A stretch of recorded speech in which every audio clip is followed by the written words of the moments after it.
That tree in the middle of nowhere was about to prove an issue.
Funny really, me and the Focke-Wulf are not having a fun time.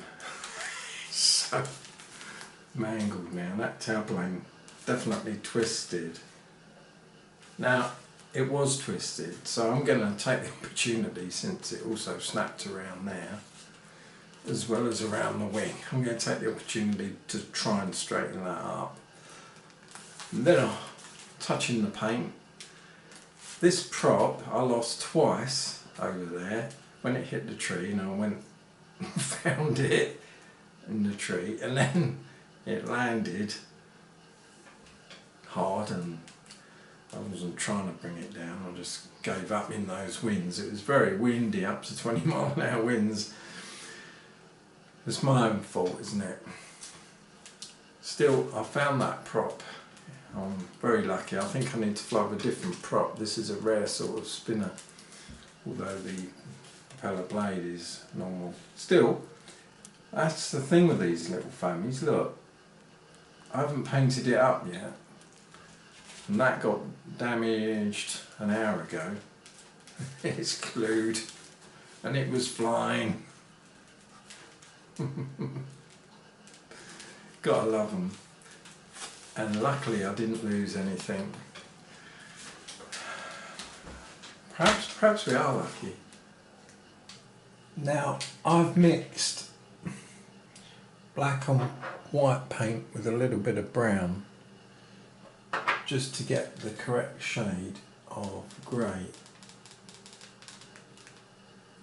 on this wing of the Focke-Wulf, and now that is really well matched from there to there.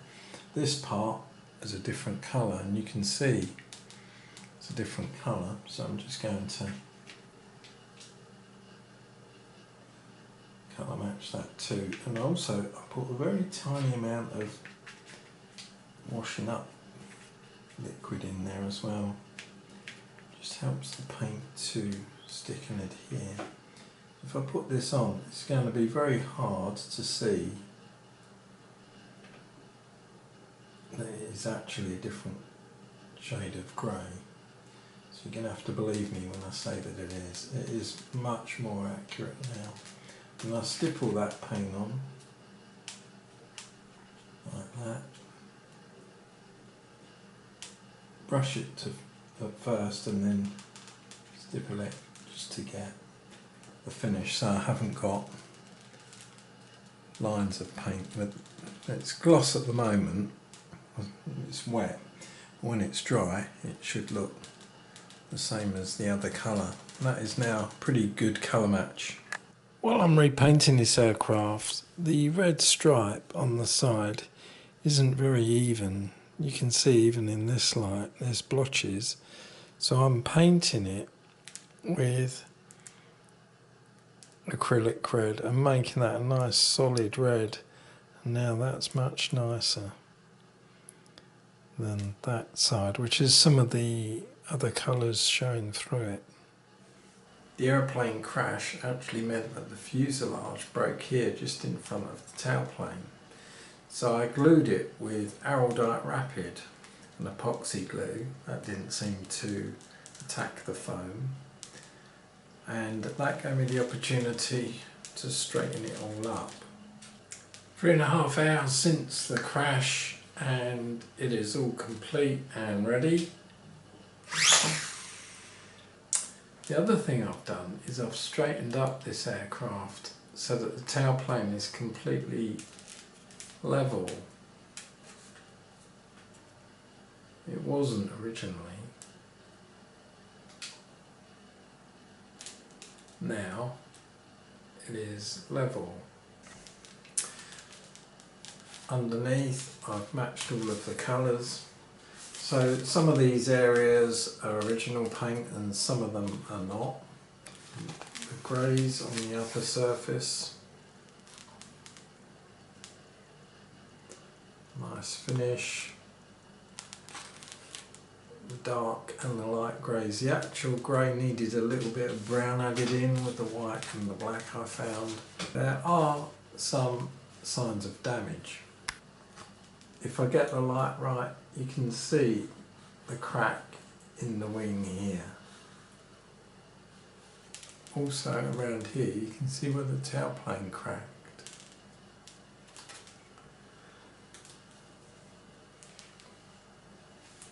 Oh.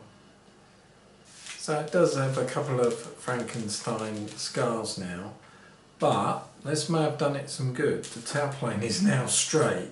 That wasn't the case earlier, and now it is. I've also been brave enough to paint up over the transfers and make them a much thicker, more solid red. So in many respects the aircraft is improved, and then it has a couple of scars. The Focke-Wulf is not my favourite aircraft of my fleet, so I'm happy I don't need to get another one as I did with the Spitfire. The main thing is this little foamy has survived a terrible accident today, and in 3.5 hours is fully repaired.